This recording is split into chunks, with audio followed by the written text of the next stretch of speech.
પ્રશ્ન 1. એસઓઈ એટલે શું? A. School of excellent, B. School of excellence, C. School of education, D. Student of education.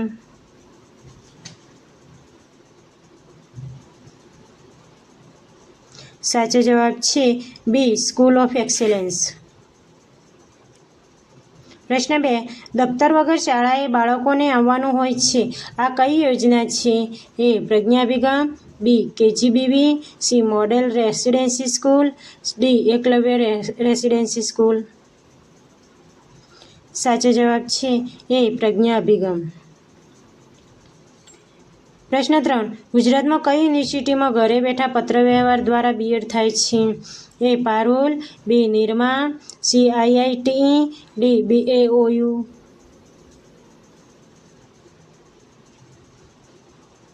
સાચો જવાબ છે ડી. બીએઓયુ. પ્રશ્ન 4. સમૂહ જીવનનો આચાર પુસ્તક કોણે લખ્યું છે? એ. ઉમાશંકર જોશી, બી. નવલભાઈ પંડ્યા, સી. બબલભાઈ મહેતા, ડી. ગીજુભાઈ બધેકા.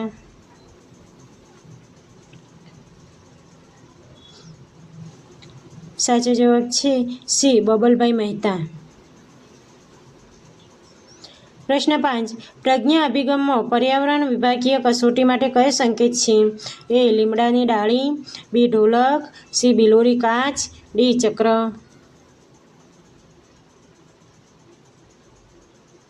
સાચો જવાબ છે એ. લીમડાની ડાળી. પ્રશ્ન 6. પ્રજ્ઞા અભિગમમાં સહપાઠી શિક્ષણ કયા નંબરનું જૂથ છે? એ. 1 નંબર, બી. 3 number, C. 2 number, D. 4 number.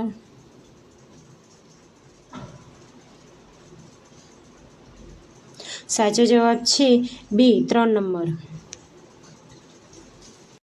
પ્રશ્ન 7. ગુણોત્સવ 2.0 અંતર્ગત સમગ્ર શાળા મૂલ્યાંકન કુલ કેટલા વિભાગોમાં છે? એ. 3 વિભાગોમાં, બી. 5 વિભાગોમાં, સી. 2 વિભાગોમાં, ડી. 4 વિભાગોમાં. સાચો જવાબ છે ડી. 4 વિભાગોમાં. પ્રશ્ન 8. શિક્ષક એ પરમાત્માનો સાચો પૈગંબર છે. આ કોની શિક્ષણ ફિલોસોફીનું વાક્ય છે? A. Rousseau, B. Pestalozzi, C. John Dewey, D. J. Krishnamurti. સાચો જવાબ છે સી. જ્હોન ડુઈ. પ્રશ્ન 9. વર્ષ 2019માં જીએપી 2 કયા ધોરણો માટે લેવામાં આવી હતી? એ. ધોરણ 5, 6, 8, બી. ધોરણ 4, 6, 7, સી. ધોરણ 3, 6, 7, ડી. ધોરણ 3, 5, 8. સાચો જવાબ છે બી. ધોરણ 4, 6, 7.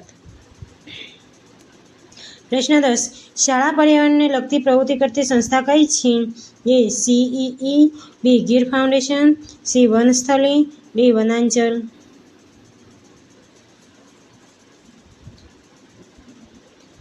સાચો જવાબ છે એ. CEE.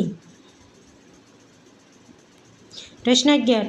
વર્ગ શિક્ષકની પ્રક્રિયા સામાન્ય રીતે કેવી હોય છે? એ. એક ધ્રુવી, બી. ત્રિધ્રુવી, સી. દ્વિધ્રુવી, ડી. એક પણ નહીં.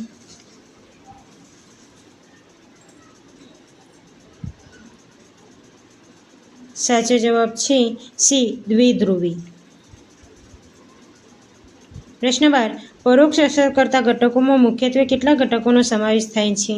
એ. 3 ઘટકો, બી. 4 ઘટકો, સી. 6 ઘટકો, ડી. 1 ઘટક.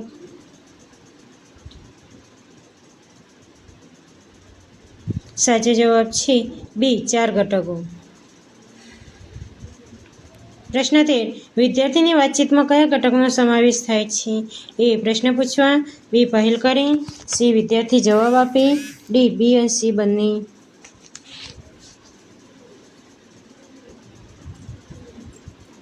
સાચો જવાબ છે ડી. બી અને સી બંને. પ્રશ્ન 14. વર્ગ વ્યવહારના ઘટકોની નોંધ શામાં કરવામાં આવે છે? એ. ડાયરી, બી. બ્લેકબોર્ડમાં, સી. મેટ્રિક્સમાં, ડી. નોંધવામાં આવતા નથી.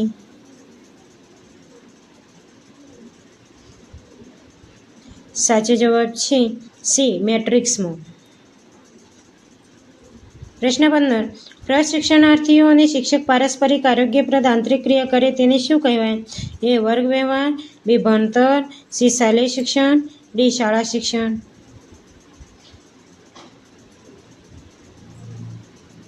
સાચો જવાબ છે એ વર્ગ વ્યવહાર. પ્રશ્ન 16. વિદ્યાર્થીઓની અભિમુખી કૌશલ્યને શું કહે છે? એ પ્રશ્ન પ્રવાહિતા કૌશલ્ય, બી વિષયાભિમુખ કૌશલ્ય, સી સુદૃઢીકરણ કૌશલ્ય, ડી સ્પષ્ટીકરણ કૌશલ્ય. સાચો જવાબ છે બી વિષયાભિમુખ કૌશલ્ય, વિદ્યાર્થીઓને અભિમુખ કરવાના કૌશલ્યને. પ્રશ્ન 17. નીચેનામાંથી કયું વર્તન વિષયાભિમુખ કૌશલ્ય માટે અનિચ્છનીય છે? એ કૃત્રિમ રીતે મથાળું કાઢવાનું, બી સાતત્ય ભંગનું વર્તન, સી એ અને બી બંને, ડી એક પણ નહીં. સાચો જવાબ છે સી એ અને બી બંને. પ્રશ્ન 18. જૂનાગઢમાં ચકલીઓની સંખ્યા કેટલી હશે? આ પ્રશ્ન કયા પ્રકારના પ્રશ્નનું ઉદાહરણ છે? એ પડઘા, બી અટકળ, સી સમર્થન, ડી સૂચનશીલ. સાચો જવાબ છે બી અટકળ. પ્રશ્ન 19. કાપા પરથી વિગત દર્શાવવા શિક્ષકે શેનો ઉપયોગ કરવો જોઈએ? એ હાથની આંગળી, બી પોઇન્ટર, સી એ અને બી બંને, ડી એક પણ નહીં.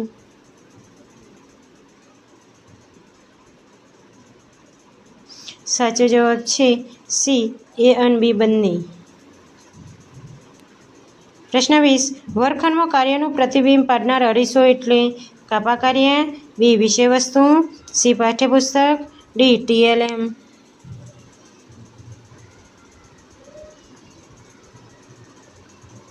સાચો જવાબ છે એ કાપા કાર્ય. પ્રશ્ન 21. ખરા ખોટા કેવા પ્રકારના પ્રશ્નો છે? એ ટૂંકા પ્રશ્નો, બી હેતુલક્ષી, સી આત્મલક્ષી, ડી અનાત્મલક્ષી.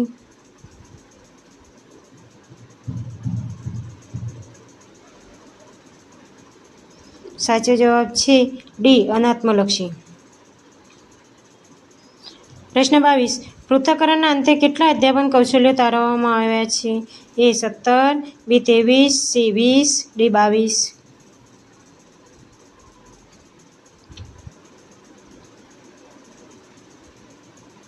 સાચો જવાબ છે ડી 22. પ્રશ્ન 23. દૈનિક આયોજનમાં કઈ બાબત વિચારવામાં આવે છે? એ પાઠ્યક્રમ, બી કુલ તાસની સંખ્યા, સી અભ્યાસક્રમ, ડી એક પણ નહીં.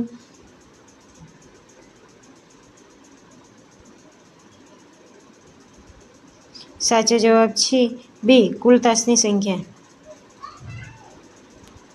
પ્રશ્ન 24. માસિક આયોજનમાં કઈ બાબત જોવામાં આવે છે? એ મોટું વેકેશન, બી રજાનો દિવસ, સી કામના દિવસો, ડી દિવાળીના દિવસો. સાચો જવાબ છે સી કામના દિવસો. પ્રશ્ન 25. પાઠ આયોજન કેવા સ્વરૂપમાં હોય છે? એ લેખિત, બી લેખિત અને મૌખિક, સી મૌખિક, ડી એક પણ નહીં.